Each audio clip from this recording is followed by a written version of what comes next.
થી આ નવરાત્રિનું આયોજન થાય છે પાટીદારનું, અને આઠમના દિવસે જાહેર સ્ટેજ ઉપરથી અમે લોકો, હું અને મારું સેવાયત સંપત્તિ ફાઉન્ડેશન અને પાટીદાર નવરાત્રિના આયોજકો જાહેરમાં હિસાબ આપીએ છીએ. અને 24 કલાક માટે આ હિસાબ મા ઉમિયાના ચરણમાં રહેશે. કોઈને કંઈ પણ શંકા હોય કે મેં આમાં કેટલા આપ્યા હતા, અજયભાઈ કેટલા લખાવ્યા છે, તો જોઈ શકે છે. એટલે મિત્રો, શું હશે? માઇનસ હશે કે પ્લસ?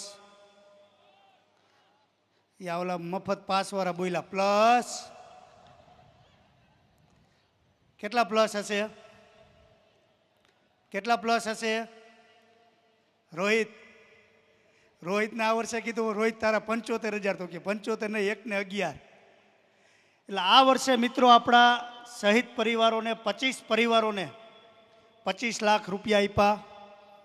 તેમજ ટોટલ આંકડો 29,51,000 નફો થાય છે આ નવરાત્રિમાં.